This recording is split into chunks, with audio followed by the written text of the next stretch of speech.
We're live. All right, no turning back now. Hey everyone, I'm here with Ratelle, and we're going to talk all things training today. So strength training, programming, plyometrics, jumping, sprinting, Olympic weightlifting, probably some sports performance, maybe some coaching stuff. If you guys aren't familiar with Will, he's got an Instagram and a YouTube channel covering all the stuff I just listed. So I'd like to get into it. I'm not a podcaster, so I don't have a big podcast intro. It should just be an interview.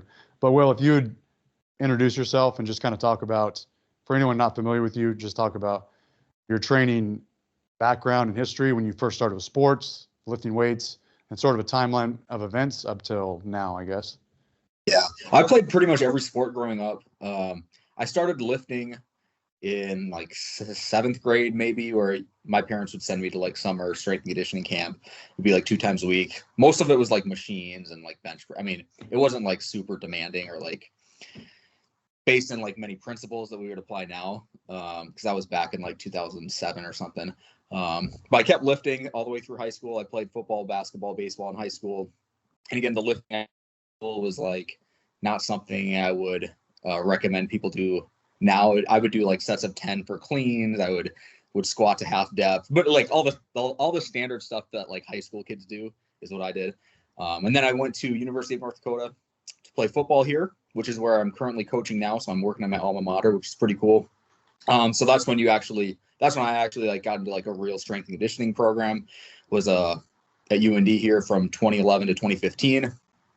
And that's when I really started to like get interested in like physiology, exercise physiology, human performance. Cause then I got my degree in kinesiology, which it sounds smarter than what it is. It's just like exercise science. It's like phy ed, which is nothing wrong with that. It's just like kinesiology sounds smarter than what it really is. So I always want to be upfront on what that is. And then I had a really short-lived on and off professional football career, in and out of the NFL and in and out of the CFL for a year and a half. And then now I'm at UND because my former boss, who actually ended up just getting let go about 6 months ago, he was the head strength and conditioning coach at UND here. He knew I was trying to get into strength and conditioning. I had a good relationship with him. So when my football career ended, he knew I had my CSCS. So like I was qualified, right? So he basically just let me have the job here when it was open. So I got really, really lucky. I'm really fortunate. I didn't have to go through all the same kind of like internships and GA kind of stuff and volunteering at different universities that a lot of people who are strength conditioning coaches have had to go through. I didn't have to go through any of that. So I'm really fortunate with that. So I started coaching at UND in 2018, been here ever since. And I've worked with like every sport on campus except for track and field at some point during my career coaching here. Currently, I work with softball and volleyball, and then I assist with football. So that's kind of where I'm at now. And then like the training that I do for myself is there's a lot of barbell stuff, a lot of Olympic weightlifting, a lot of plyos, a lot of sprinting, just like basic stuff.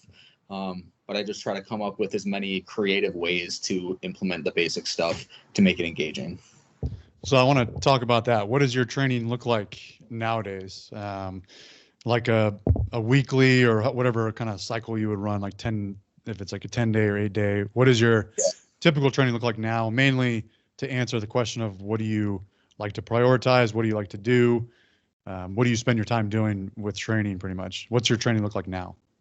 So currently the way I split it up is a Monday, Thursday, upper body day, Tuesday, Friday, lower body. So it's an upper lower split. Wednesdays and Saturdays are like my speed and plyo days. And then Sundays, just because it's Sunday, it's like the rest day or whatever. Go to church, spend time with your family. That's just like a steady state aerobic day if you want to do something.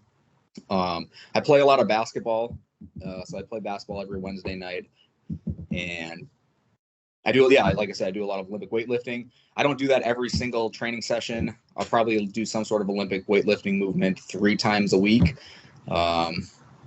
Yeah, does that answer the question good enough? So is that pretty much all just, I mean, I know you have some sort of structure and routine, but is that just because you enjoy doing those things, or do you have any sort of goals right now?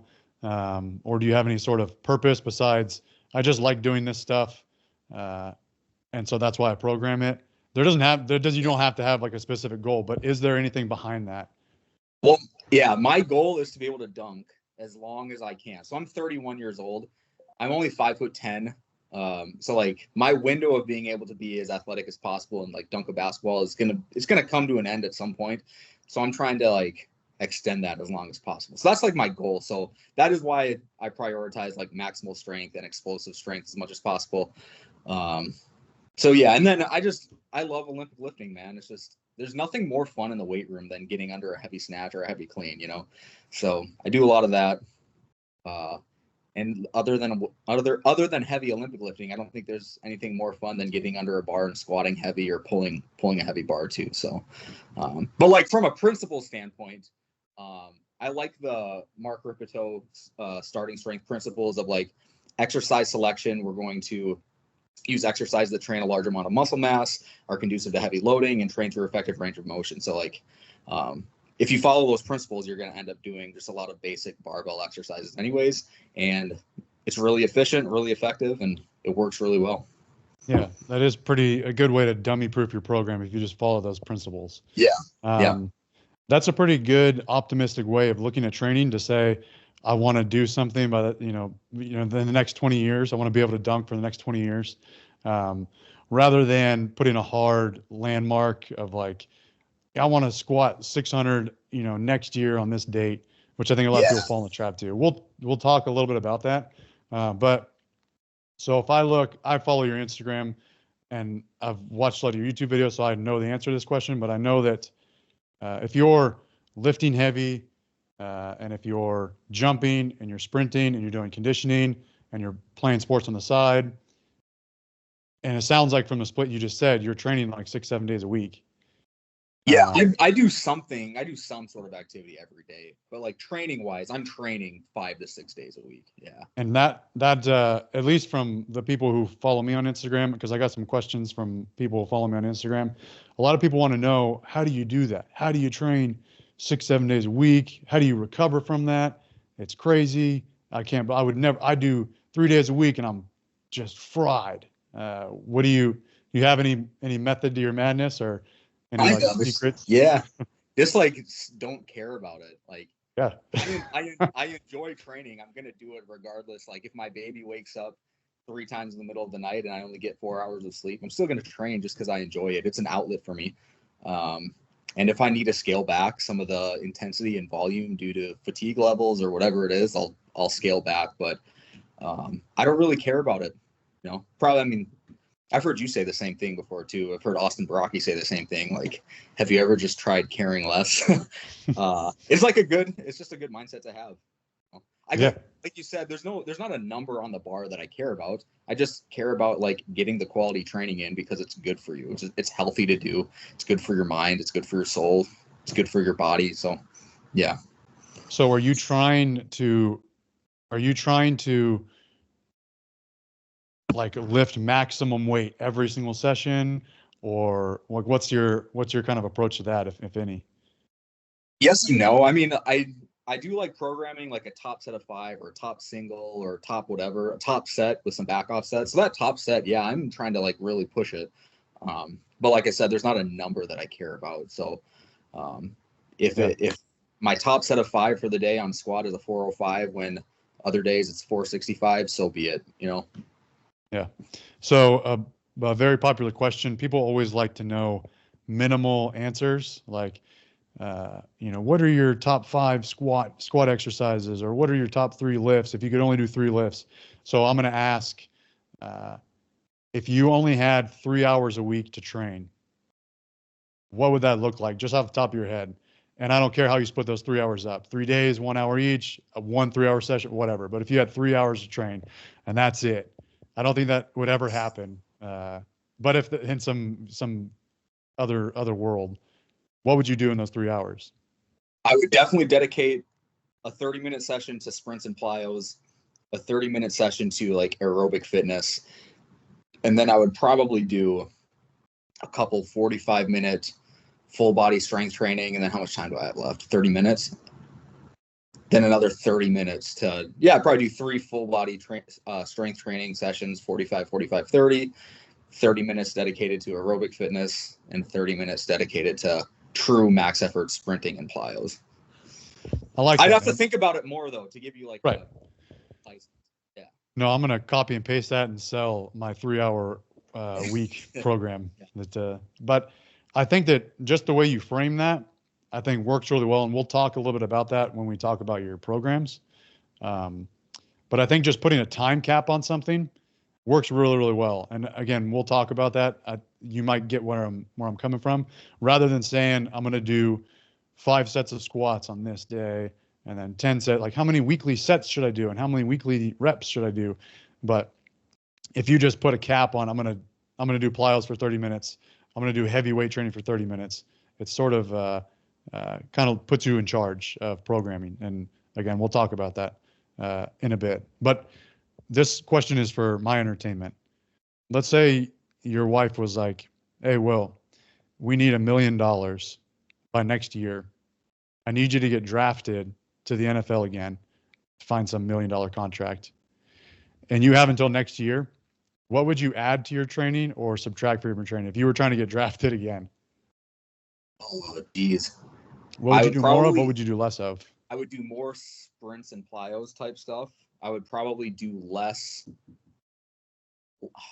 The frequency of the lifting would stay the same, but the total workload would drop. That makes sense. So instead of like a top set of 5 followed by 3 back off sets of 8 or whatever, I'd probably just do a top set of 5 and call it on something. That would be the main thing. And then I would add in more like steady state aerobic stuff, just so I have a better base of conditioning. Yeah, that'd be my answer. Nice. All right, that works. So let me see here. I got some questions. So one more thing about your training, and then we'll talk a little bit more about training athletes and programming recommendations and things like that. Well, I guess you already touched on it. You already kind of said, have you tried carrying less? But yeah, I was going to ask, and some of these questions were kind of formed based off of what other people asked on the Instagram Q&A. But as someone who wants to perform so many things, or get better at so many things, or at least maintain so many things. You want to jump high, you want to run fast, you want to be able to sprint, you want to have some conditioning, you want to be strong in various lifts.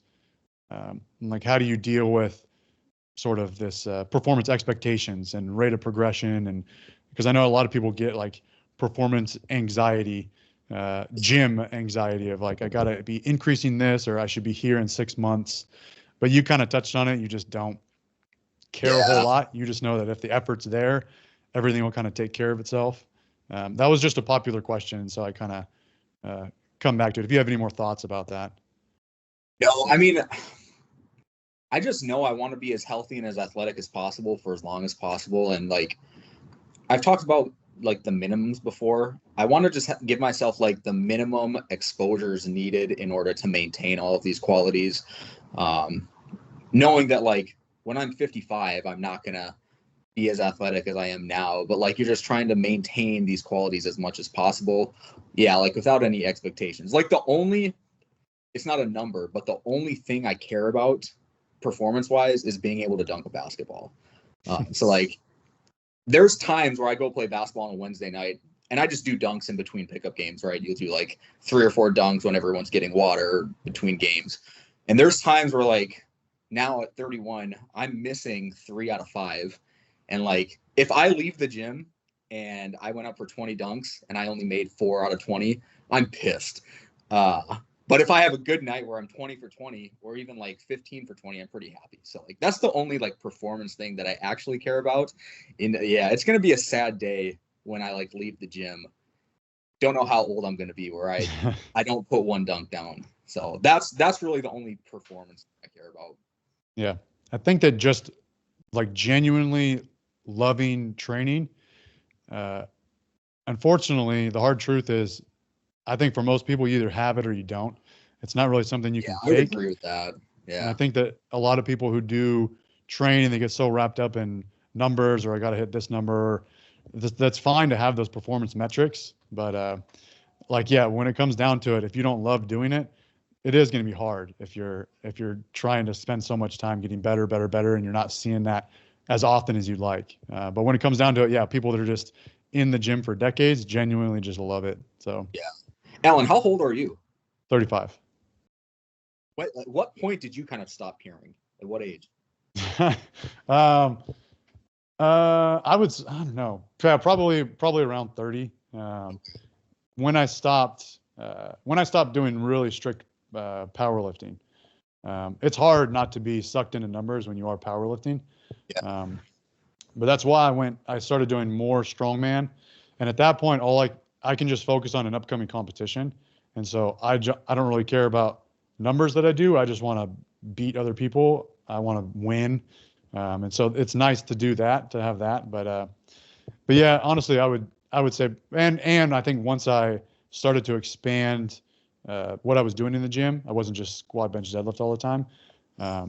I would just do other things. So anyways, probably like 30. I would say, and my son's 5 years old, so probably when he was born, I just stopped worrying about like things like that. Because yeah, you can drive yourself crazy, like getting so frustrated, and you just get like anxious about the gym. If you're like, oh God, I gotta squat 500 for 5 today. What if I don't? It's like, it's so freeing once you reach that point where you don't care. It's so freeing. Yeah. And people think of that as kind of like you're like nihilistic or something, and like, oh, nothing matters. And it's like, it's not exactly what I'm trying to say. But yeah, what matters is you stay consistent, you give your best effort, and everything else will kind of take care of itself. So yeah. All right. So if we move into talking a little bit more about strength and conditioning, because you're a strength and conditioning coach.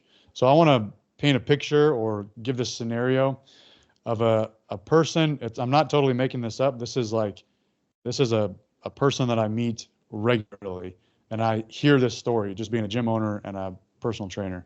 So it's this guy who wants to get stronger, and he also wants to improve his body composition, wants to get a little more muscle, lose some body fat.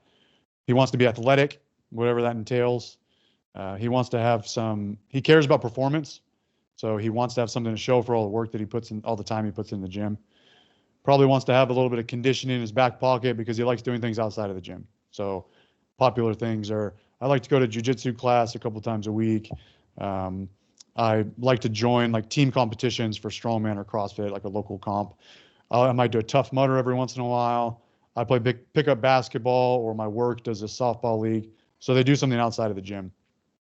And what happens is he goes onto YouTube or online for strength information. And more often than not, he comes across powerlifting information.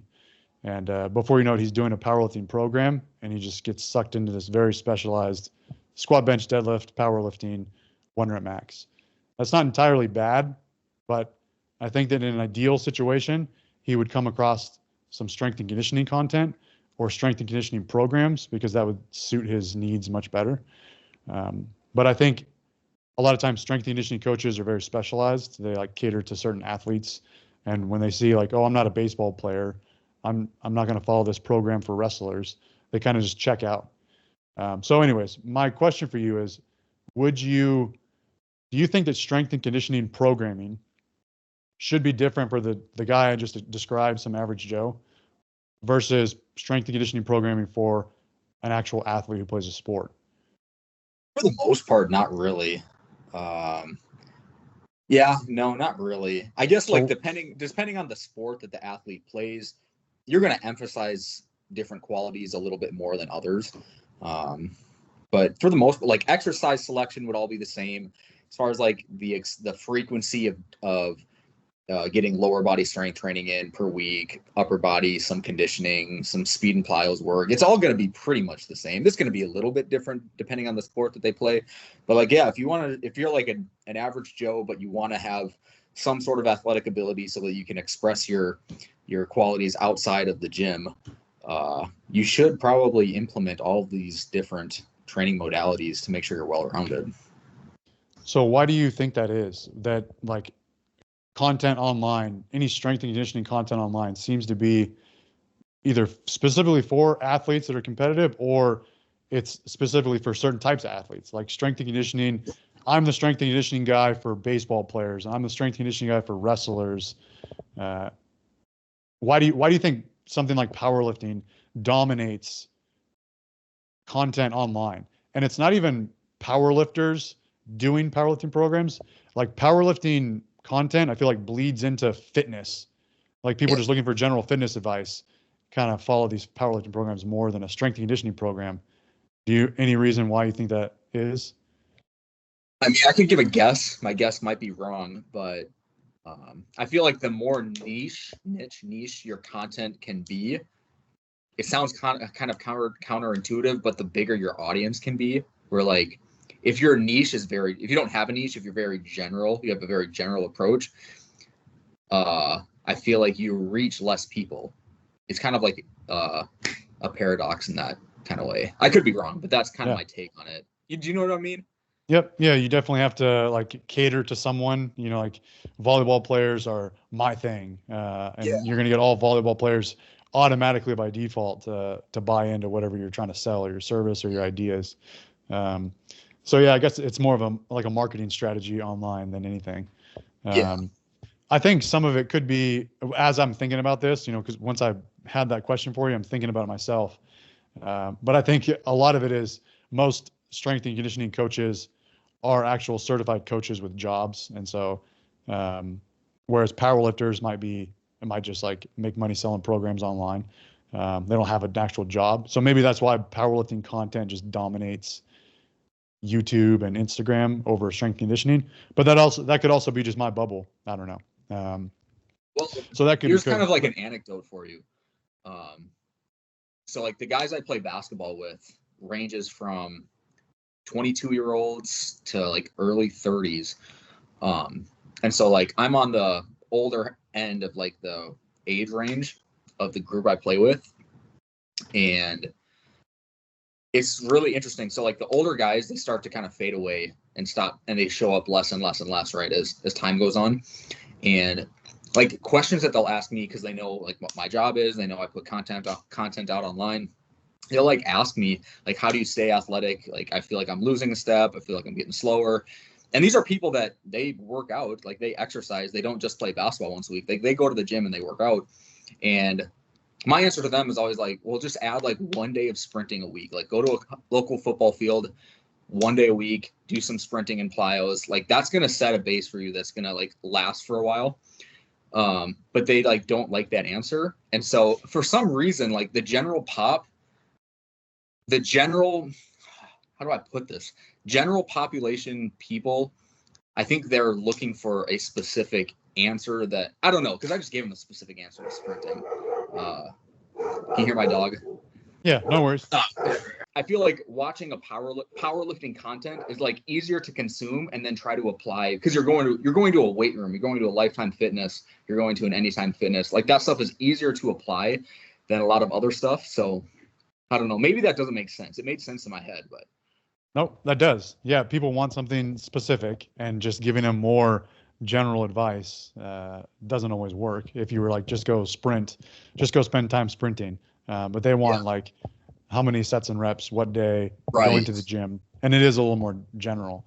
It's unfortunate because I think that strength and conditioning content, little more like catered a little more towards general population, could be really useful. Whereas, more useful than just strictly powerlifting stuff. And I don't really know of many people online, at least on YouTube, who teach strength and conditioning, other than maybe you and like Alec Onkiri, I know does a lot of that kind of stuff. But do you think, this is just a side question, we'll move on. Do you think that people who have like strength and conditioning programs for baseball players, strength and conditioning programs for lacrosse players, do you think that they really think they have programs that are like going to make those specific athletes better, or is that just marketing or what? I have no idea, because I'm not like friends or close with any of the people that we could identify as like those kind of people. Like I'm friends with like Austin Yoakum, Jake Tura, Tim Riley. I like when you provide your example of like catering to baseball players, I'm thinking of someone like the guy from Virginia, what's his name? Drew McDuffie, or like Eric Cressy or somebody like that. Yeah. I don't personally know those people, so I can't say. But yeah, if you don't know, yeah, who knows? Yeah, I don't know, but I think it'd be, if they truly did believe in it, I think they'd have a very hard time kind of defending their position, why they believe that it is specific for those sports and it couldn't be applied to other people, you know? Yeah. Yeah. Yeah, I agree. It's easy to just put out all of your thoughts and ideas and stances online and then not defend any of it. Yeah. So yeah, that that makes sense. That's probably very true. Um, so I have a couple questions about training athletes. So do you find the first one I'll ask is, do you find that when you train the any athletes you're training, college athletes, is there, because of the presence of social media and how popular social media is, do you ever get any pushback because they're so influenced by seeing other training methods and maybe they, hey, coach, I just saw this video, a 10-minute long video about why Olympic lifting is not good for athletes. You know, what do you think? Whereas when you were in high school and college, you didn't have all that. You didn't have that like influence. Do they ever give you a pushback or like, why are we doing this? Why can't we do this? I saw some people doing, you know, just some trap bar jumps and saying that it was better than these cleans. Can we start doing that?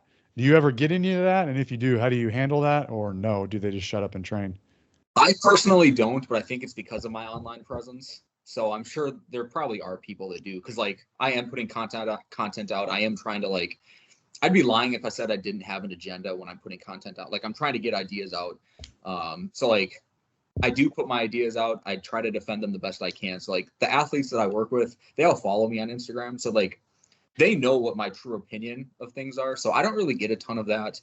I actually did in the past, not anymore, but I would get asked about Ben Patrick a lot. I would get asked about like the knees over toes split squat, the tib raises, like why don't we do any of that stuff? And I don't know. I just had like my generic principled answer that I would give them without like insulting anybody. But probably since like, yeah, when did Ben Patrick get popular? Probably like 2019, 2020, he started to like get popular. So I would get questions during that time, but I haven't got a lot. No. That's good. I think that if people do just follow you on Instagram, I think that can get people or athletes to buy in if they're like, all right, this dude's strong. He's good at these lifts. He's proficient with these lifts. He's fast. He's explosive. You have a good athletic sports history. So that automatically kind of gets them to buy in. Whereas if you were, I don't know, some dweeb who's, you know, didn't train, they could probably question it a lot more. Yeah. So I think there's huge buy-in. You know what's to crazy? That. There's actually quite a bit of that in American strength, like college strength conditioning. What's that, the dweeb? Crazy. Yeah, like dweeb, dirty guys who don't really train. Yeah, there's more of that than there probably should be. Yeah, that's wild, man. I don't know, like that. I feel like you are like the first form of marketing, and I know that maybe if you're not, and you are, I guess if you are a coach and you do have a secure job, you don't really have to look the part. It's just like, I'm just here, I'm getting paid, I'm gonna tell them what to do. But definitely, if you're trying to market yourself, or if you're trying to sell your own personal programs, I feel like there should be some sort of like, some sort of marketing. You are your own billboard in a sense, whether it's your lifts or how you look or whatever it is. I know if I was an 18 to 22-year-old kid and I looked at my strength conditioning coach and he was like either obese or like really skinny, regardless of if they could like defend, like make a physiological argument for why he's programming certain things, I would still just be like, why am I listening to you? You know, like if I was an 18 to 22-year-old kid, like I would think that. Yeah, 100%. I had the most just playing high school football. My high school football coach was a lineman at K-State, at Kansas State. And so just automatically knowing that, I just knew he knew how to play ball. And so we had a lot of trust in him. But every time we had an assistant coach who was like, he'd never even played the sport, he's just a dad who volunteered, we just would like roll our eyes whenever he said anything. So yeah, there's definitely something to that. Yeah. So for about athlete buy-in, since we're talking about that, do you ever, how much of when you program specifically for athletes, when you program for them, how much of it is I'm going to have them do what they need to do versus I'm going to have them do what they want to do? So do you ever think, and there's no right or wrong answer here, I'm not trying to like lead you onto any answer, but do you ever think I'm making the comparison of trap bar jumps and Olympic lifts, because I know you talk about that a lot on your channel, but let's say they were like, oh, I just hate cleans. I hate them. I want to do some trap bar jumps. Do you ever flirt with that? Like, okay, I'll let them have a little bit of what they want to do just because they're going to push it harder, have a better attitude, and be more competitive? Or is it pretty much like, you know, I know what you need to do. I know what's good for you. So just listen and do it. Yeah. Is there any of that? I used to cater to that kind of stuff a lot more back in the day than I do now. It's funny you brought this up because I was going to make a YouTube video about this at some point. Gosh, now I've kind of lost my train of thought. I think it's crazy. So like with Division I athletes, they are required, they're obligated to do so many things. Go to practice, go to film, go to academic meetings, go to class, community service. They're obligated to do all of these things. And strength and conditioning is another obligation that they have. And like the amount of strength and conditioning coaches that will compromise their principles because they need to like feel like they're liked by their coaches, liked by the athletic trainers, liked by the athletes, where like the athletes aren't going to complain that they have to, well, they're going to complain to each other, but they're not going to complain to their head coach that they have to go to a community service event. You know what I mean? Where it's like, I can't believe in strength and conditioning, there's so much catering to that than there should be. Does that make sense? Yeah. I'm saying? It's 100%. insane. It's insane to me. But it happens, and it happens a lot. And I used to be a part of it. Like I was part of the problem with that. But like now, yeah, now I'm in charge. We're gonna do what I say. And like I said, I don't get a ton of pushback as it is. But like if there is, it's just like, no, put the bar on your back and do your set of 5. Like I'm not gonna negotiate. Yeah, I think that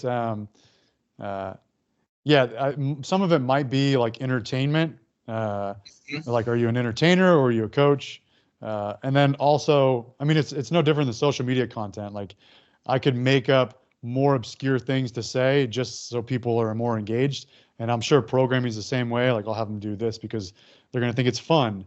We're gonna switch things up every single workout or something like that. So a little more entertainment. Some of it might be like a flex on yourself, like I'm going to show them how much I know with like all these intricate drills and stuff. Yeah. So that's probably hard. So I remember you saying that you work with the football team, but you don't control any of it.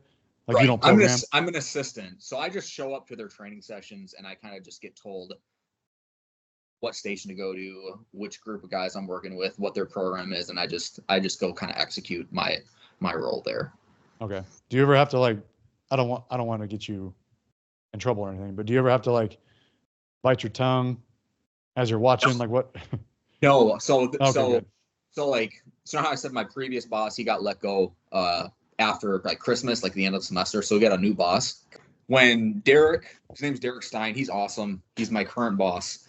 So when he got hired, he asked me if I want to be involved in any like programming decisions, or he just asked if I wanted to be involved with like any of the planning for football.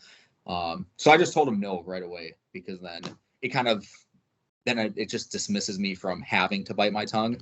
But like most of the stuff he programs anyways is the same stuff I would program too. So like, yeah, it's all good. Like I show up and hit the structure of his training sessions are great. It's typically some sort of Olympic lifting variation, then some sort of like squat or pull off the ground, and then a couple of accessory stuff if it's a lower body day, I guess. And then upper body day would be some sort of Olympic variation followed by like some sort of press, upper body press, and then some accessory stuff. So like it's all the same kind of stuff that I would program anyways, but like yeah, I really like the position I'm in because I can just show up with football and just kind of do what I'm told. Because I can be an employee, but honestly, I'm not a very good like teammate, if that makes sense. Like if I had to collaborate with somebody on a project, because like I said, like I do have my own agenda. I am going to want to do things my way. And I don't want to like have 1 foot in, 1 foot out of the door by like, they bring an idea and I'm like, I don't really like it, but I'm going to say yes, because I want to be polite. I don't want to be rude. But then I actually, in my back of my head, I really don't like the idea, so I'm not going to execute it the way they want. You know what I mean? Yep. So, yeah, I like the position I'm in right now with football. That's good. Yeah, it's more of an all or nothing take rather than if you were like, yeah, this is kind of my style. and then he tries to implement that style, and you're like, it's not what I meant, and you kind of get frustrated with it. But yeah, just to be hands off is good. So we can we'll come back to strength and conditioning and being a coach and content in a minute. But if let's transition a little more towards programming, because we're kind of on that topic. Just to general public. I guess we can talk first about like intermediate programming, just because that seems to be the most popular form of programming content.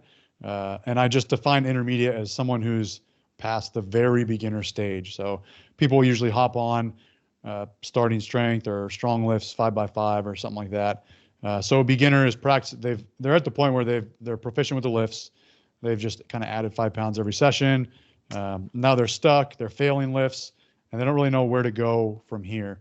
I've been doing 3 sets of 5. Should I do 5 sets of 5? Should I lighten the weight and do 5 sets of 10?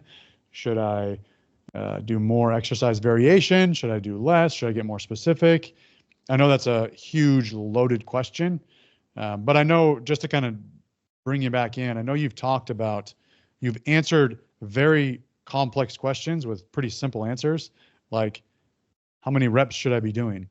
How much volume should I be doing? And you've talked about just the concept of stress or like effective work. Can you talk a little bit about that? Like when someone asks you, hey, just finished with starting strength or whatever program, should I do more volume with less weight? Should I do 10 sets of 10 next? Should I do 5 sets of 10? I don't really know. And before you answer, I know that you've spent time creating programs like to answer these questions, but if you could just talk on that, that would probably clarify a lot of things. Like just the concept of just the general question of how many reps should I be doing, for this exercise or volume and things like that. Yeah, I am a huge proponent of the effective reps model, not necessarily because the argument of why it physiologically, why it's effective. Like, I do think it is effective, but that's not really the main reason why I'm a proponent of it, but because it just simplifies this question so much. Like, if you can get, I'm just going to arbitrarily say like 10 effective reps. And if you use the effective reps model, the definition of like slow concentric contraction speed and high motor unit recruitment, if you get like 10 reps that fit into that category, you're probably going to feel pretty stimulated, and you're going to feel like you did something effective.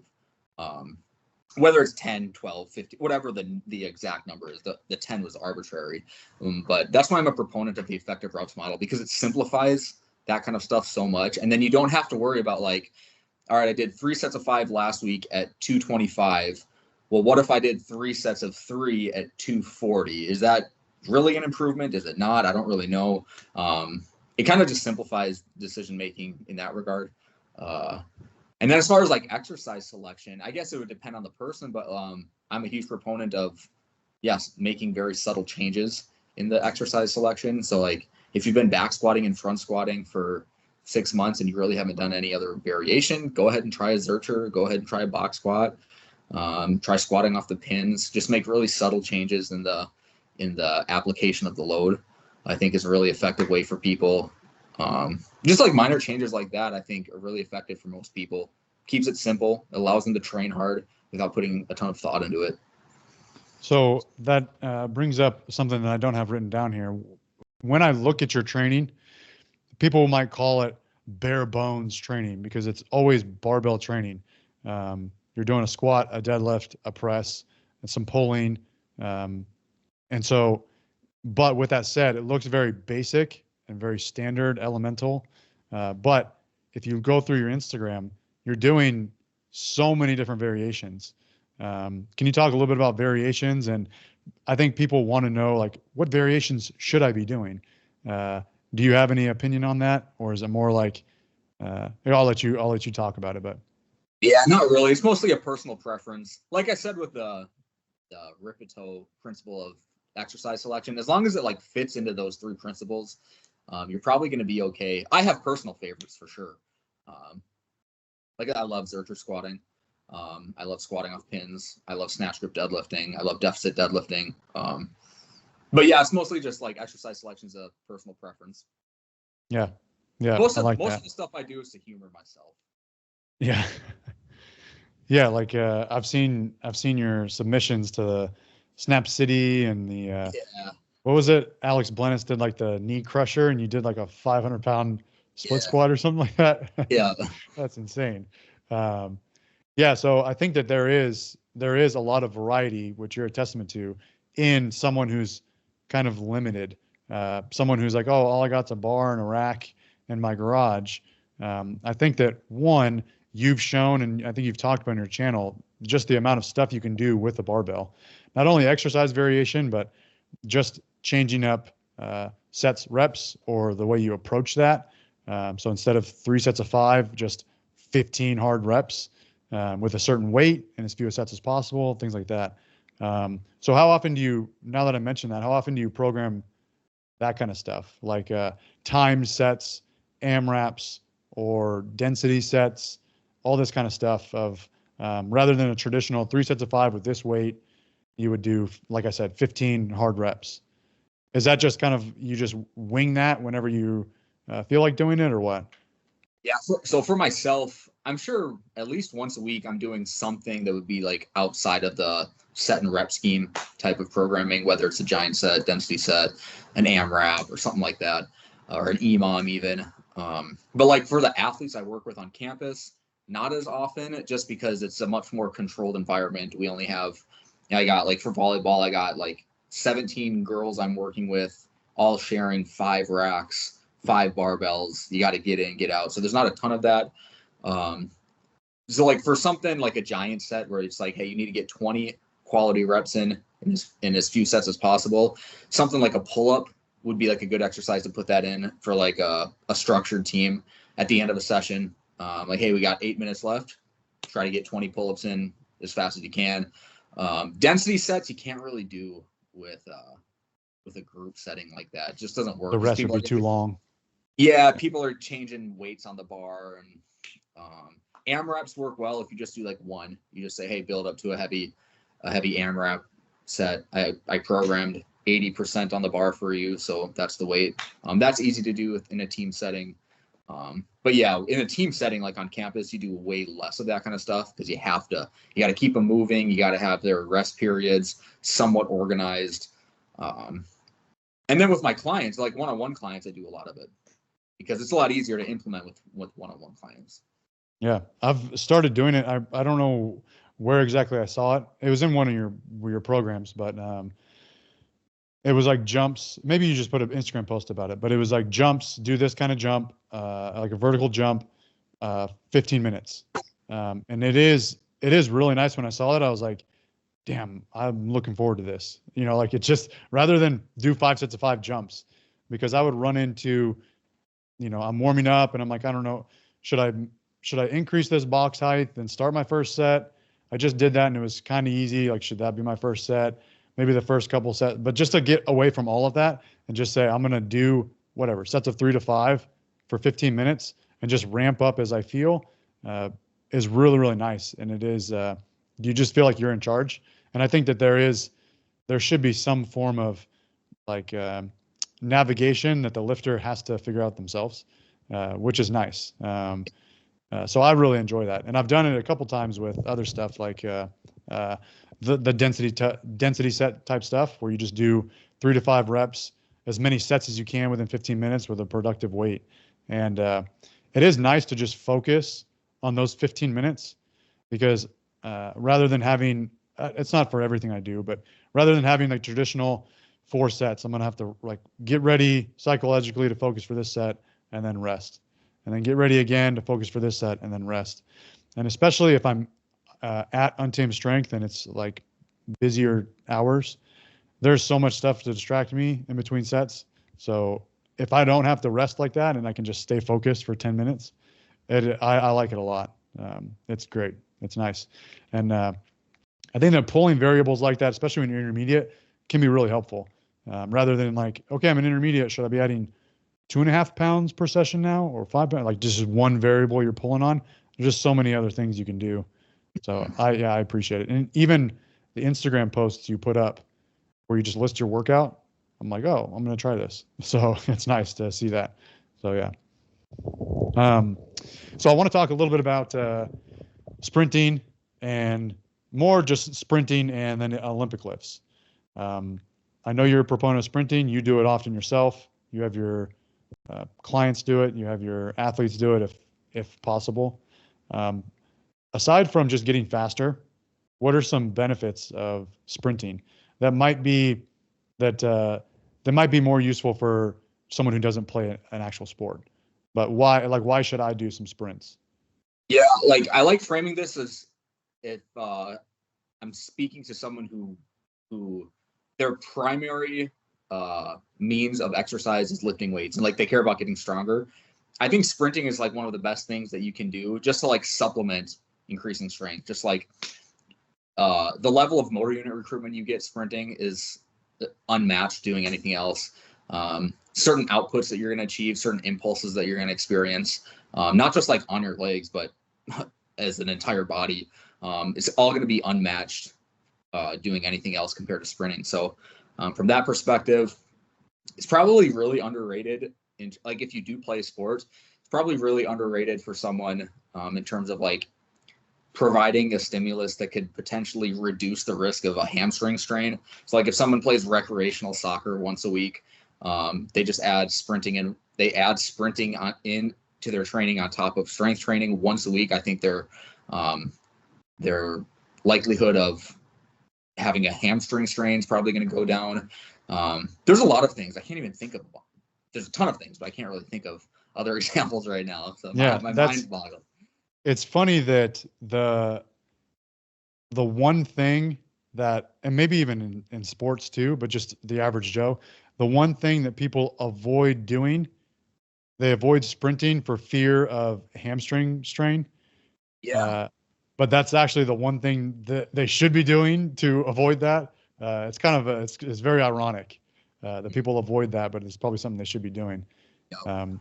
And so you touched on it very briefly. You said that if I'm a dude who's been lifting for the past couple years and that's all I've done, I should start sprinting once a week. You think? How would you go about? Hey, I haven't done sprints since high school. What should I do to start out? I'd probably just have them. I'd suggest picking a day in the week just dedicated to sprinting. So like if you typically train 4 days a week and all 4 days is lifting, maybe you do some cardio here and there, but like I would just have a dedicated day to sprinting. Doesn't even have to be long. It doesn't have to be like long distances. Like if you're just starting out, if you just did like 6 to 8, 10 to 15, maybe 10 to 20 yard sprints once a week for 5 to 6 weeks, I think you really would notice a different feeling in the way you feel approaching working sets in the weight room. That's how I would recommend people starting out. Yeah.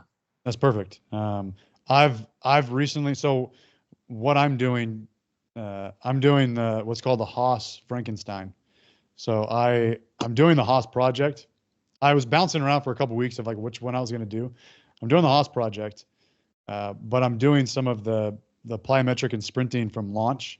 I'm doing those like I'm just doing like the phase 1 through 4 right now, the first block, and then I add some clean workouts from the Haas Olympic into the Haas project. But I've even found that I'm not doing true sprints yet. I've been doing it 2 to 3 times a week for the past few weeks. I'm calling them strides. Like just because runs. I'm trying to increase my pace as I go. And especially if I'm doing 20 minutes of the sprints and the jumps and all that. The first one will be a stride at like 70%, and then I'll go 75 and 80%. And then towards the end, when I'm feeling good and confident, I'll ramp it up. But I've found that I have more confidence sprinting the 10 to 15 yards than like the 30 to 40, just because I'm not getting much speed out of the 10 to 15. And especially the fly sprints where you have like a 10-yard buildup.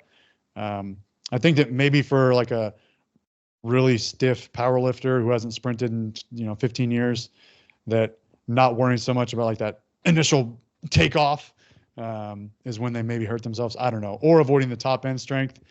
I can't really speak to it, but yeah, I've like each workout, I'll like feel myself being more confident and going faster and faster and all that. So it's nice. But yeah. So what about same question, but for Olympic lifts? And this doesn't even have to be for just an average Joe. I'm kind of thinking more towards strongman competitors because I have a little bit of opinion about this. Not that you need to speak to strongman competitors because I know that's not your thing. But just to open it up, what are some benefits of Olympic weightlifting rather than getting better at the clean and jerk and the snatch? Yeah. I kind of have all my talking points like memorized with this now because I've talked about it so much, but like some of the underrated or like unrecognized kind of value of the Olympic lifts is one, they require you to produce propulsion onto an external body of mass in like a different way than any other sort of lifting. Because like if you're going to do a trap bar jump, the mass, the bar is just, it becomes an extension of your body mass. You're not like moving it in this like three-dimensional way that you would with a clean. So I It's like a think weighted vest jump almost. right, exactly. Yeah. So yeah, you have to create propulsion onto this external body of mass, and then you have to yield that mass in a matter of milliseconds. So you go from this like very powerful kind of explosive movement, then you have to relax, and then you have to brace again in order to yield the mass, all within a matter of milliseconds. Various joints, whether it's the shoulder, the hip, the knees, the ankles, are moving from one end range to another end range as quickly as possible, under that load, under that stress.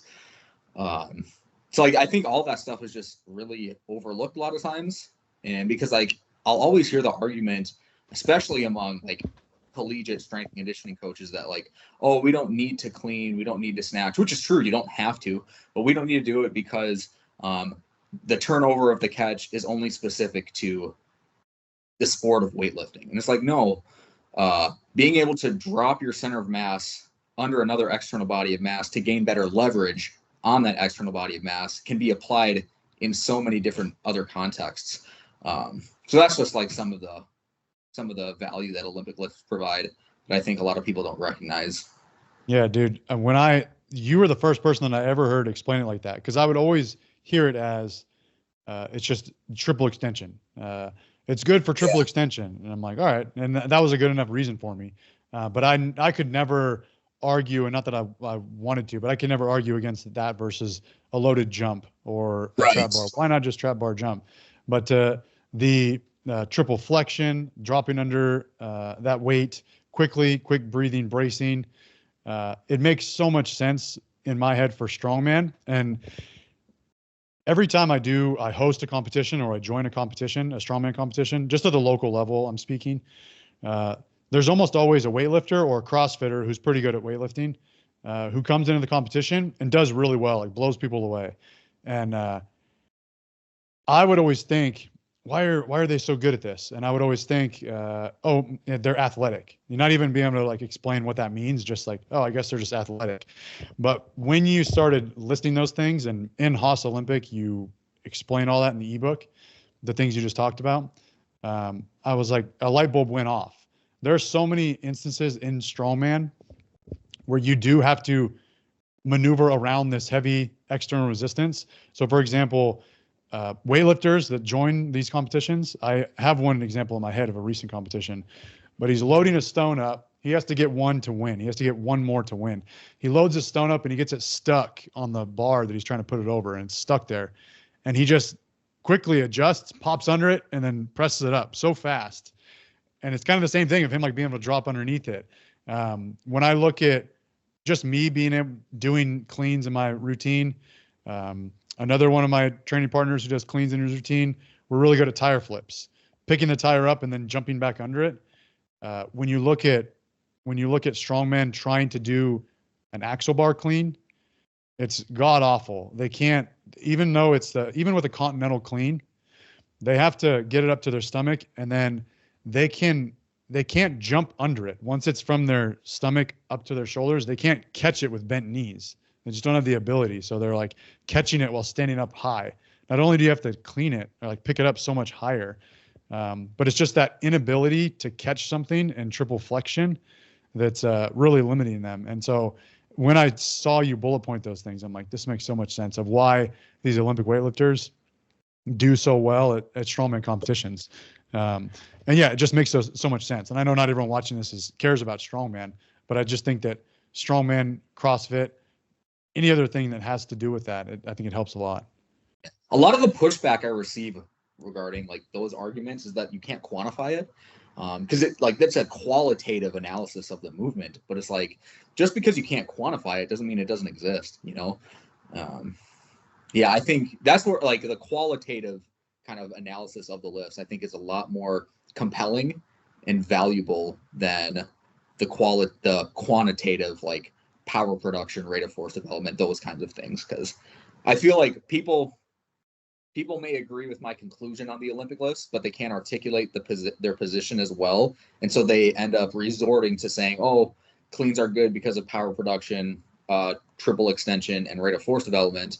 But then you pigeonhole yourself, because if those are your arguments, then the anti-Olympic lifting side can just, they can throw trap bar jumps at you, and you can't continue your defense of the cleans, you know? Yeah. And I never tried to argue it. But yeah, I was the same. I would always be like, yeah, I guess, like, why can't, like, my front rack position sucks. Why can't I just do this? I'm like, well, Right. I guess you could. So yeah, that makes a lot of sense. What about one thing you didn't mention, and I want to talk a little bit, it's just an anecdote, but what about this concept of muscle elasticity and quick transition from triple extension into flexion, triple flexion, and to have that ability? Is that trainable? Is that something you can lose? I mean, I would think so, but like you think about like the elastic qualities of like the muscle tendon unit, whether it's your patellar tendon, your quad tendon, like even some like the muscle tendon units of the hip that are involved in plyometrics and sprinting. Those are always going to be trained at shallow joint angles. Like the knee's never in full flexion, the hip's never in full flexion. When you do things like sprinting and jumping, that's going to train that tissue for the elastic qualities of that tissue. So like the Olympic lifts are probably one of the only ways that I can think of that's going to train the elastic qualities of that tissue in deep ranges of motion. You could do like yielding plyos, like deep tier plyos, things that like Matt Watson talks about. And those are all great too, but you just can't load it as heavy. I mean, you could hold like a 20-pound medicine ball and do these squatted jumps, which I do and I'm a proponent of, but you're not going to be able to do that same kind of movement with 140 kilos on a bar, you know? Yeah, exactly. I think there's more incentive when you are lifting something, when you're trying to get under a 300-pound barbell, rather than doing those squatted plyos like that. So the reason I ask is this kind of sounds silly in my head, but it's just my experience recently. So I stopped weightlifting, or I stopped doing cleans. I've done snatches on and off, but cleans were always part of my routine. But I stopped doing cleans for like a year and a half, and I wasn't doing any sprinting. I would still run, but it was never sprints, top speed. And there were a handful of times, probably like 4 to 5 times, where I hurt myself, just not in the gym. Like I strained, it was either my hip, my quad, or my calf. Just doing like stuff around the house. Like I have this hill outside of my house, and the grass was wet, and I'm walking down and I like slip, and I catch myself, but I catch myself like almost, falling on my ass. And I like pulled something in my quad when I did that. And I'm like, damn. And then another time I was camping, and I just jumped. My truck bed was down. I like just stepped off and like did a depth jump off my truck. And the same thing in the other hip, like the high in my quad. And this was happening often. And then one time my son, we were at the park and I was chasing him around, and I felt like this pop in my calf. And I'm like, God damn, man. I think this is what people confuse, like being old, like, oh, I'm getting old. I can't do the things that I once did. But that was the point where I'm like, I think I need to start putting more like explosive training and jumps, and maybe even some sprinting. I can't even like sprint to catch my kid, into my routine, and put some of these Olympic lifts back into it. And I felt fine since, but I just think that like that amplified to like a decade later or 2 decades later of never doing that stuff. I think that people will often say, I'm in my mid 30s, I'm getting old, but it's like, well, maybe it's just because you've gone a decade without doing that.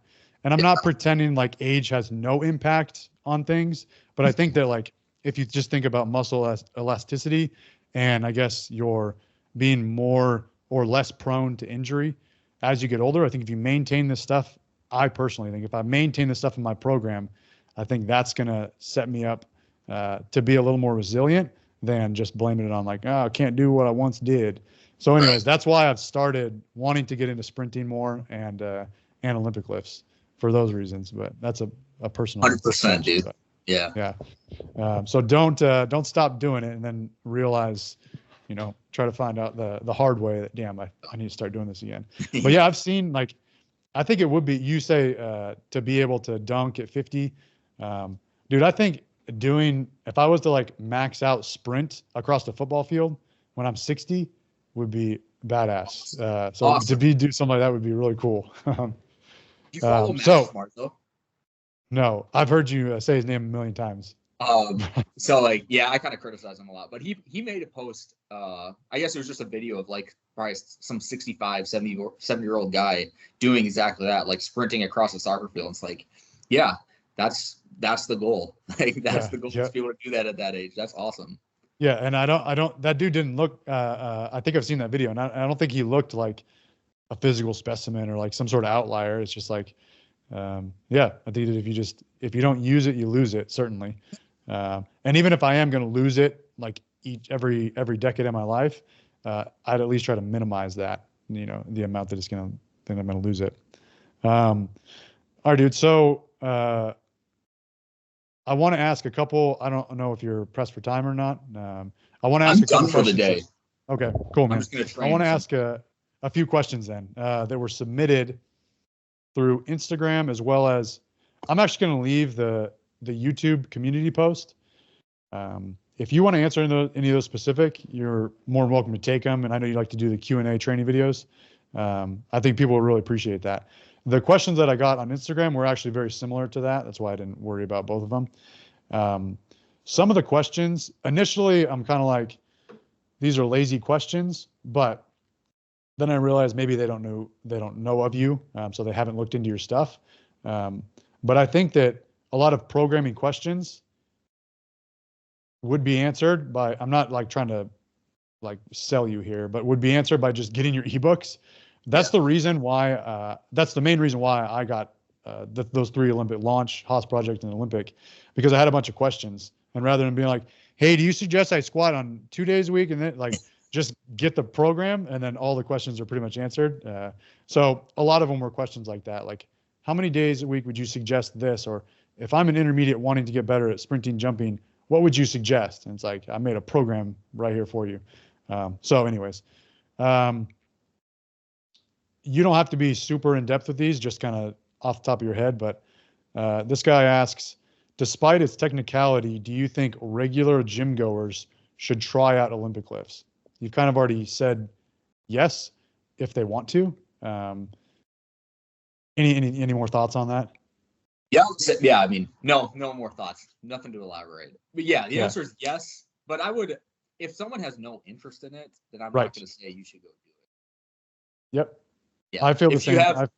If you have interest, absolutely, it's worth it. And I think, I definitely think it's worth it putting in the time, even if it takes you like 4 or 5 months to kind of get somewhat proficient with it. It's definitely worth the time that maybe the time lost, I guess, doing light sets, light weights, focusing on technique and proficiency before you start loading up the bar. I definitely think it's worth it in the long run. Yeah, I have the same answer. I've worked with a lot of people, especially older people who do starting strength. And in starting strength, like one of the progressions, you'll do deadlifts for 1 set of 5, and then eventually you'll alternate between deadlifts and power cleans. Yep. And they'll ask me like for a session to work on their power cleans. Like, should I be doing these power cleans? And the first thing I'll ask is, do you want to do the power cleans? And some of them are like, yeah, I'd love to. But some are like, hell no. I'm just doing it because it's written here, but I do not want to do it. I'm like, you don't have to do it at all. So, all right. This is kind of I'm sure a silly answer, but is a 405 clean and jerk possible? I know you won't have an exact answer for this, but is a 405 pound clean and jerk possible for a tall, lifetime natty lifter with basic human genetics? I know you I can't would say just yes or no. my but answer is it just has to be yes. If you got to give it a go, and then you'll find out. But who knows? yeah, dude, shoot for the moon, because if you fail, you might still land on a star. Maybe you'll get a 385 clean and jerk. Right. Whoops. So, a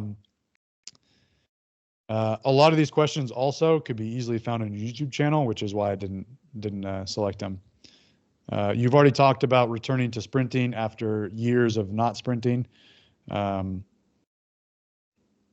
What's your opinion on SupraMax eccentric training with pro athletes? Anything there? Do you ever utilize that? So I don't know. I don't use it. And then my follow-up question to that would be, when you're saying SupraMax, are you referring to a weight that is just higher than your 1 rep max? Because I've made a video on this before where, like, have you read Triphasic before from Cal Dietz? No. Are you familiar with it at all? A little bit, yeah. So in Triphasic, Cal prescribes what he calls super maximal loading. And I think, if I remember right, I don't want to misrepresent him, the highest weight he prescribes is 120% of your 1 rep max. So it's heavier than a weight that you can lift concentrically. But my position is that if you can actually control the eccentric, it's not super max, because then it's still submaximal eccentric contraction.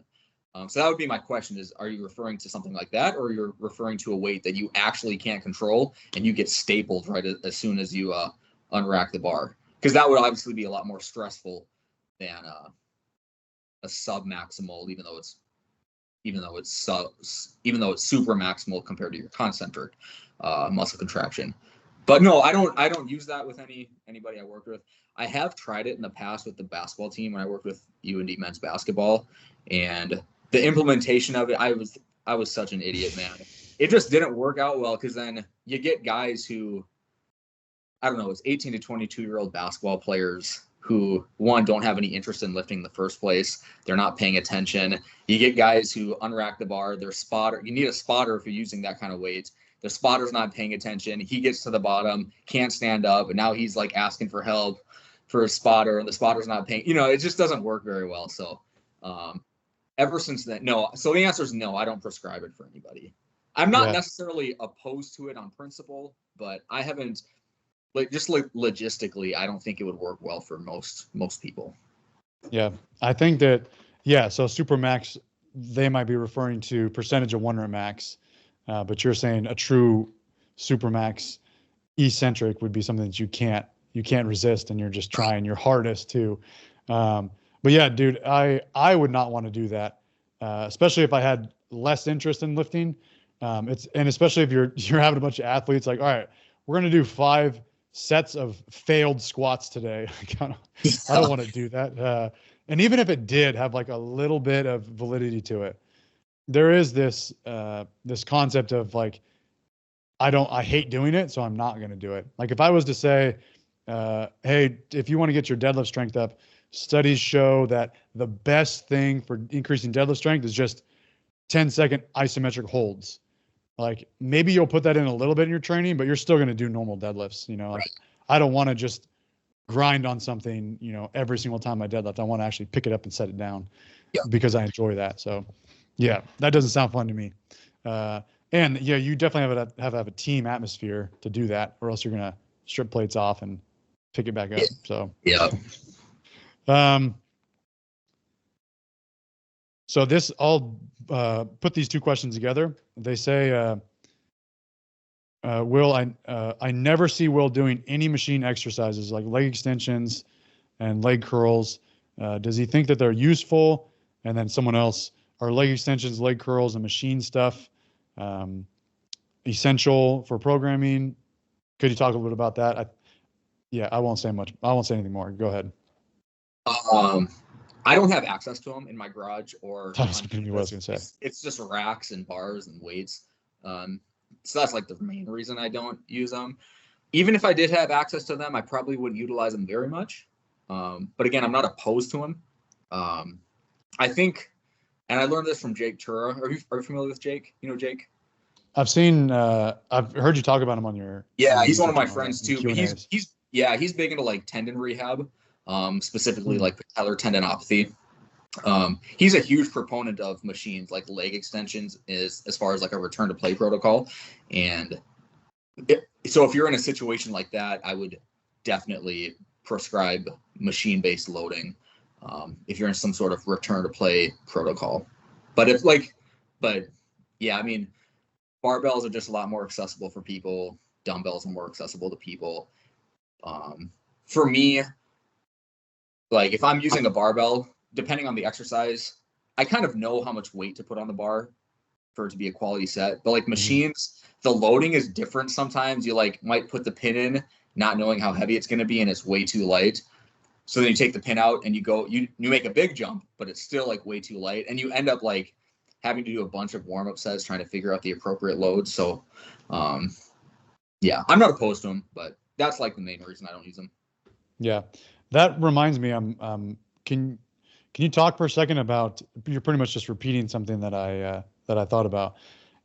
The sort of the air with progressive overload, um, and that people usually just underdose things in order to facilitate progressive overload. Yeah. Can you talk about that? Yeah, and I think this is really common in like my field of like college Division 1 strength and conditioning, where you like program 4 weeks out. A really easy example of this is like I could program 4 sets of 5 on a reverse lunge for somebody. Well, they know if they start with the 40-pound dumbbells week 1, then grab the 45s week 2, then the 50s week 3, and they write it down on their card. They've demonstrated to me that they've gone up in weight, but like, yeah, they've just significantly underdosed themselves the first few weeks just so that they can progressively overload, but they didn't really apply an effective stimulus to elicit any sort of adaptation. And it's probably true for a lot of people who just train by themselves too. I know I'm guilty of that in the past. That's for Yeah. sure. Yeah, I've said it before too. It makes sense. Like allow yourself room to progress, but Yeah. yeah. Um, one thing else, I'm jumping around here, but one thing else I'll say that you were talking about with the leg extensions and leg curls. Um, honestly, I don't think that I wouldn't say that the squat is like the king of lower body exercises. I guess if you want to do something else, that's fine. It doesn't bother me. Um, but I do think that I was doing a lot more. There was a period of time where I was doing more like hack squat machine, leg press, leg extension, leg curl, sort of like the traditional bodybuilder lower body, which I just don't enjoy doing, but I was doing it for a little while. Um, and I noticed like my glutes getting smaller and feeling noticeably weaker. And so I think that the barbell squat, just the back squat, whether it's low bar or high bar, I think does uh, have some glute stimulation and strengthening properties that machines don't really offer.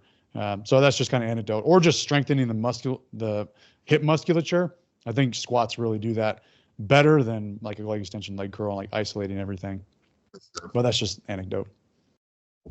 Um, so is there something that you have felt strongly about previously, but you since changed your opinion on? I know Yeah. that over like years, small things can change. Like, oh, I used to think this was really important. Now it's not as important. But is there anything hard? Like, yeah, I was a fool for saying that. Yeah.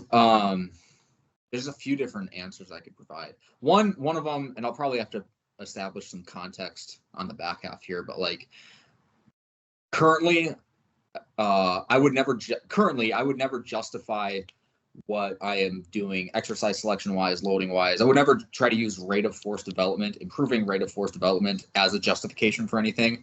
Obviously, rate of force development is important in like the outcome of the task that you're performing. It has an influence on like how high you jump, how fast you run, how much you lift. Um, but like training for rate of force development, I think is very flawed. And I kind of came to that conclusion in the past probably 2 years now. But I would have in the past, I would have said like, we're doing this because we want to train rate of force development. But now it's like, but if you just like lift heavy and you sprint several times a week, rate of force development is just like inherently trained as a part of just like good training. So that's one answer. Another one would be, I really despise trap bar deadlifts. And now this is just like a personal bias of me now. I made a video in the past about it. I made an Instagram post in the past about it. I just, geez. If someone's doing trap bar deadlifts, I don't have any sort of like animosity towards them, but like, Right. I just personally don't like them. And there is reasons to it, but I'll just direct people to my YouTube video on that. What else? French contrast. Is your audience? Do you think your audience is familiar with French contrast? I think so, because even some of the people who submitted questions, they are coaches. So okay. I'm assuming so. They might be a little more formally educated than typical powerlifter.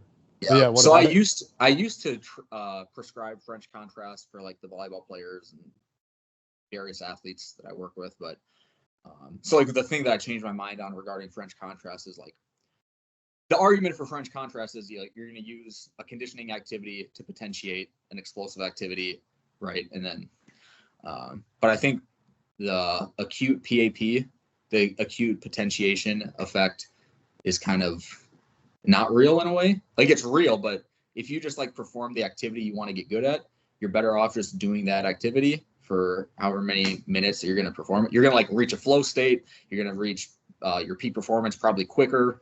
You don't have to go from this like bracing kind of environment or bracing position action to this more expansion action. So I'm not a fan of French contrast anymore. There's definitely others that I have to think about. Band assisted jumps. Not a fan of those. I think because going back to the rate of development thing. Oh yeah, sorry. Assisted. I'm thinking band resisted would be you're jumping against the bands, but band assisted is you have bands helping you jump high. Right. So you're jumping higher than you would without the bands, and then are you you're just landing from a higher jump point or what? Yeah, so this is something that like Cal Dietz has talked about a ton, Max Schmarzo has talked about a ton. So you have bands typically hooked up to like the pull-up bars on a rack. Okay, I've done this before. Yeah. So you're jumping, the band pulling you up, or Schmarzo would say that they're unweighting you, so you have less body weight to jump with.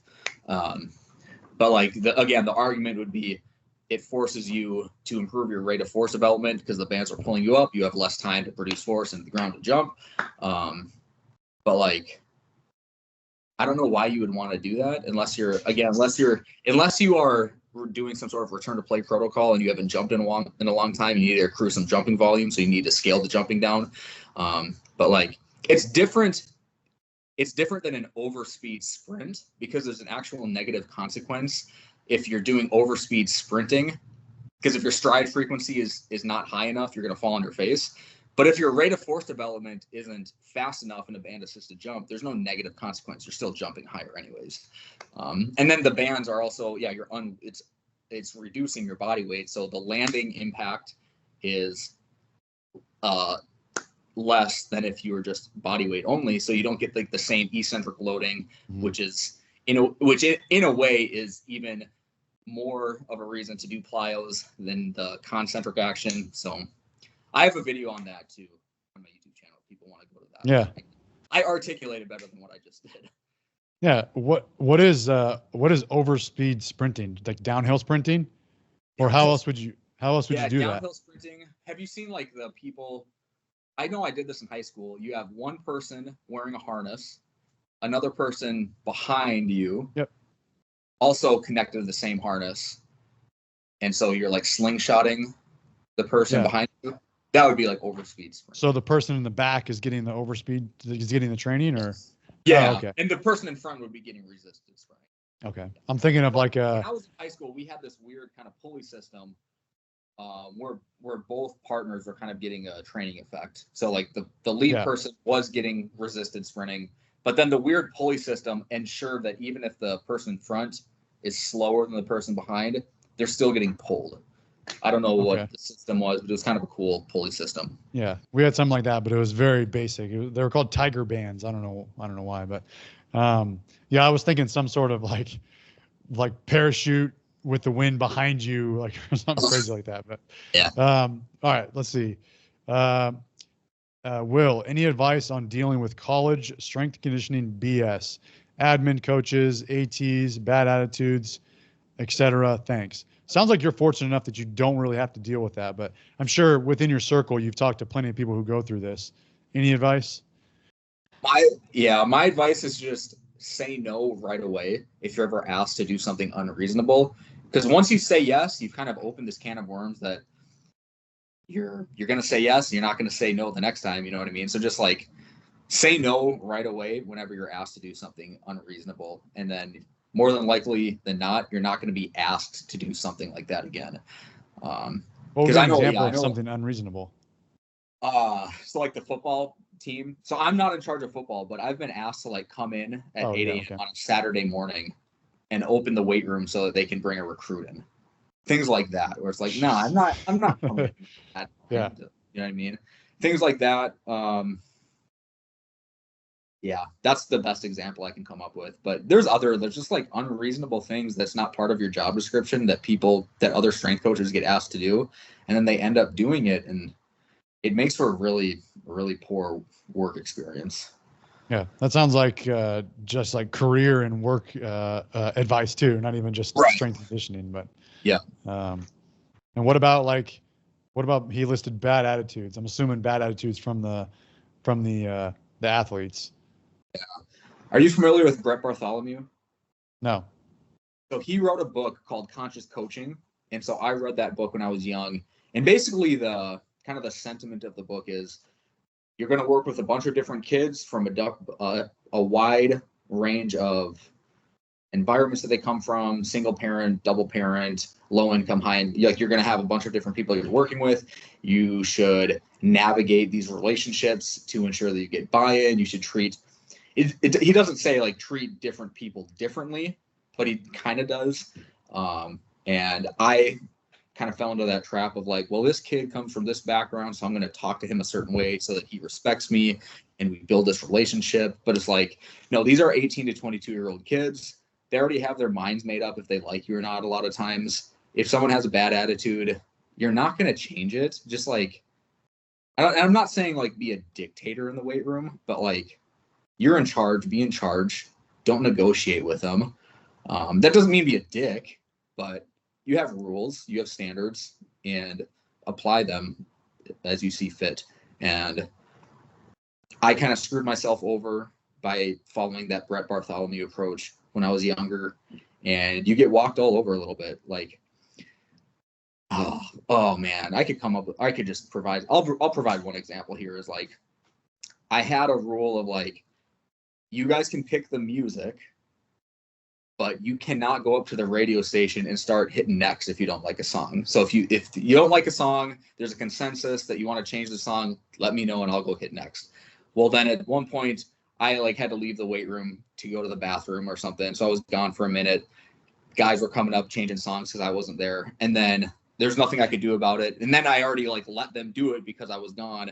And now they got into a habit of like, now they're changing the songs. I don't know. It's maybe a bad example, but no, dude, I get it.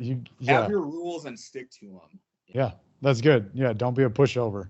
And I think that they're looking to you to be an authority, so act like it. It's very much like, sounds a lot like parenting.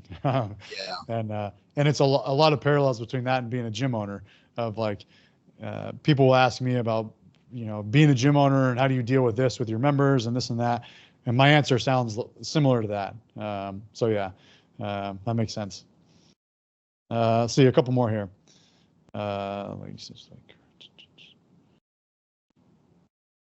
Do you ever plan on doing a weightlifting competition? If so, when? If not, why not? I thought about it. I was planning on doing it when I was really, really, really into weightlifting back in like 2018. But not right now, dude. I do too many things, and I don't want to go into a competition not really prepared for it. Like if I'm going to do a weightlifting competition, I want to dedicate my training to weightlifting. I don't just want to go into a competition if I haven't dedicated time to it. So I know if I was going to do that, I would have to reduce the amount of basketball I play. I'd have to reduce some of the other activity I participate in, and I just don't want to do that right now.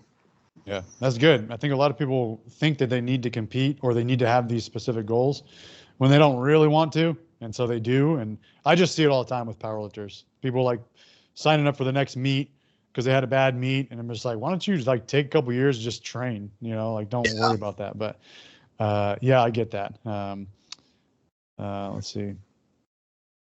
That's pretty much it. Now I'm into the YouTube questions, which I'll let you take a look at, and you can do with it what you want. But I wanted to ask you, so when you, regarding content, when you look at content online, it could be just as general as like fitness content. I know that general fitness isn't really your thing. You're not like necessarily trying to motivate someone to get off the couch and go work out. It's more, it seems to be more for people who are wanting to, who care about strength, who want to have some sort of performance, and want to get better. Anyways, maybe former athletes, but anyways, when you look at strength and conditioning content or general fitness content, what do you see that bothers you most? And then the second part to that question is, what gaps do you see need to be filled that you want to contribute to? So when you make content, you're obviously not just like, oh, okay, what's going to get the most likes, or what's going to be like the next funny skit, or what's going to be like, you actually want to teach something or offer something. So first, what bothers you most that you see, if anything? And then what kind of gaps do you see that you want to fill? It doesn't have to be any sort of like well thought out answer, but just generally, like, what are you trying to contribute to content? The things that bother me the most would be like when someone is making, and this is what I try to avoid, is when someone's making like the most obvious thing. Like, I don't like here are the 3 reasons why you should be taking creatine, things like that. You know what I mean? Like, anyone who already cares about lifting, they probably already know if they want to take creatine or not. You're not going to change anyone's mind. Stuff like that. And then, sorry, I keep name dropping all these people. My friend Austin, he just made a YouTube video like three days ago talking about, and it's so true, and I've talked about it before, is that among college strength and conditioning, there's this sentiment of like, we need to push the field forward. We need to push the field forward. We need to create better opportunities for us. We need to challenge each other's opinions. We need to be open-minded. We need to continuing to educate ourselves. And in my opinion, the best way to do that is to like engage in a real contentious debate with somebody. But the people, and I don't even care about pushing the field forward. I really don't care about that. I'm just kind of operating in that framework for right now. But like these same people, and I could give names. I don't know if I want to give names right now, but people can probably figure out what I'm talking about. These same people who talk about how important it is to be open-minded, to continue to update your way of thinking, update your way of thinking. These same people will never actually engage in a real contentious debate. They'll never actually face any scrutiny, and they kind of create these echo chambers of these. They create their own social circles of people that they agree with and they like, and they stick with them. And then if there is some sort of challenge to their idea, they take it as a personal insult. And I find that to be really unfortunate in collegiate strength and conditioning. So that's one thing. Yeah. I like that, dude. I like your, I listen to your podcasts or interviews that you're on where you'll take that head on. Like if someone disagrees with you or if you disagree with them, I'll go and talk to you about it. Which, yeah, I think that is the most productive way to go about it. And man, I don't know if it's just maybe being older and more mature, but I've come to accept that too. Like if I can't sit here and argue this point, and stand solid in my opinion, I'm not going to like go parade around and explain it. Whereas before, I would like say this is the way and then not be able to argue it, or I wouldn't want to argue with someone else. Or I would just make a YouTube video criticizing this person or this thing instead of like actually on the back end trying to talk to this person like, hey, you want to talk about this? Because I don't think that's right. I would just make a YouTube video, and it's like, creating like my safe space. I want to make I want to make one thing clear. Like, I'm not out here like trying to pick debates with everybody. But like, I mean, Fred, Justin Lima, Nick DeMarco, all of these guys. Justin Lima actually did do a debate with me, which I really do appreciate. And that's on my YouTube channel. But like all of these guys, and not that I'm super sensitive or anything, but like I have my content. They kind of make contrarian content to me. And it's like these subliminal insults to me. So like I've reached out to Fred Duncan. He's declined a debate. I've reached out to Nick DeMarco. He's declined a debate. I've reached out to Max Schmarzo. He's declined a debate. And it's not like that I need to just like debate everybody, but like, guys, you actually want to move the field forward. You actually want to like challenge and scrutinize your position, my position, and put them up against each other for like the free marketplace of like an audience to decide whose idea is better. Let's actually do it. And there's a lot of like skirting around. And that's why like I'll bring people's names into it, not to insult them, but to say like, hey, these are people who I have disagreements with. I'm willing to state what my position is. I want them to state what their position is. And I feel like, yeah, there's just a lot of avoiding that kind of stuff. And it's really frustrating because I don't think, do you watch like political debates or religious debates at all on YouTube? Because I consume a lot of that stuff too. I wouldn't say a lot of it, but sometimes, yeah. Yeah, and I think that's challenged my thinking more than anything else, and I don't know why we avoid it. Like I know Jordan did that debate with Mike Israetel a few years ago, which was awesome. I know who else. There's a few others that I've witnessed. I think Mike Israetel and like Lyle McDonald did one, and it's like that kind of stuff is actually way more productive than just like making subtle Instagram disses on people, you know. So. Yeah, absolutely. And I even watching some of the videos you've done with those people you were talking about, where it is a debate. I never come from it like, oh, let me see this guy roast this guy, or let me see this guy get shot down. It is like, I feel like the viewer can learn a lot because it gets them to think about how they, why they do what they do, why they have their own opinions. And I do think it's good. I don't remember who it was, and it doesn't really matter, but it was. It was a frustrating one. I was like, where is this going? Because you were debating with someone and the guy kept falling back to, well, I just disagree. But it was never that like was the one with explaining. Justin. Yeah. Okay. It was never explaining like why they disagree other than like, I just want to disagree, which doesn't get anywhere. But yeah, so sometimes they might not like end in a hard like, oh, we've come to an agreement. Like, yeah, you were right. But at least puts all both sides out there, and then you can kind of just pick and choose as the viewer of which one you like. And yeah, it does get like you had mentioned earlier. When I hear these debates and I hear these both points, it's kind of like adding to my arsenal of when I talk to people, and even if I'm genuinely trying to help like clients, and they're like, hey, why can't I do this instead? And I'm like, I can tell you a few reasons why, rather than like, I don't know, I guess we can if you want to. So yeah, it is productive. It's not just a matter of who, tallies of like who won, who lost, but it is productive to hear both sides. And then sometimes you even get some activity in the comments where someone's like, you said this, but here's my take. So yeah, it can be productive without being like a circle jerk of like, no answers to like everyone's right. And, we're going to consider everything. I hate that. It can still be somewhat productive. And yeah, sometimes it does come down to like, yeah, I guess you're right, but I'm still not going to do it. And it's like, all right, that's good enough. Cool, man. The last thing I want to talk about is I want to give you an opportunity to talk about your programs. For anyone interested, what's the difference between all the programs? I actually didn't really know when I went to it, other than Haas Olympic. I knew what that was about. But talk a little bit about the difference. You have Haas Project, Launch, 2.0, Olympic, and then like Haas Unit, right? And then you do the concurrent Train Heroic thing. But you could talk about that because I'm curious too what the difference is. Yeah. So Haas Concurrent, that's just like my subscription-based programming. It really is just the training I do that I upload onto Train Heroic that people can follow along with me if they want.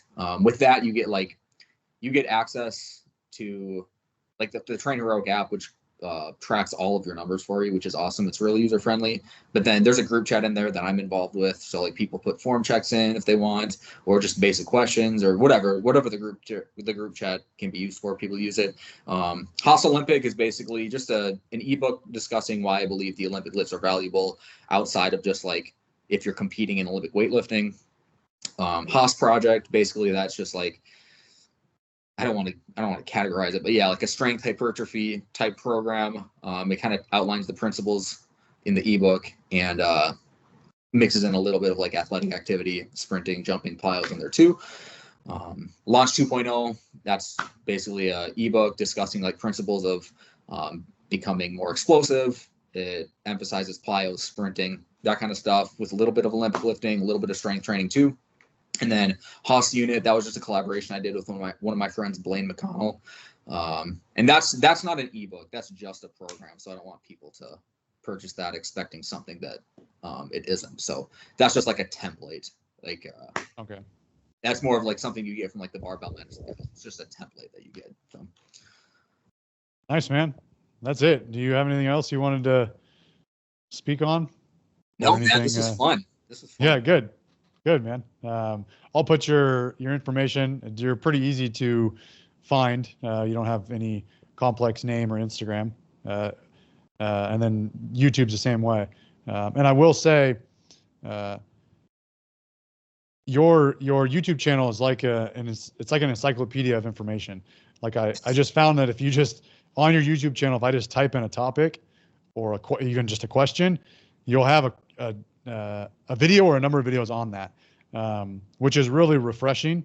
Whereas I might say, I'm not comparing your channel to my channel or anything, but I might say, yeah, I have a ton of information on my channel, but if you want something specific, you're gonna have to do some digging, like to find where this video is. And your titling in your videos is exactly what the video is about. So that's nice. You literally can like rapid fire watch your videos. So that's cool. And I actually think it's kind of funny that, there might've been a time, and it's even now, in order to set yourself apart, you had to have really, high quality editing and videos or cameras and lenses, and you had to have a perfect thumbnail and really good titling. But now that everyone does that and it's so oversaturated, that I feel like your stuff stands out to me because it is just, I just want information. I don't give a shit about everything else. Like I don't need a full like week vlog of like, what you're eating for breakfast, I guess. So it's nice. Anyways, that's it, dude. Thank you very much for having this talk. Yeah, I'm honored, man. I appreciate it. Of course, man. I'm going to close this recording here.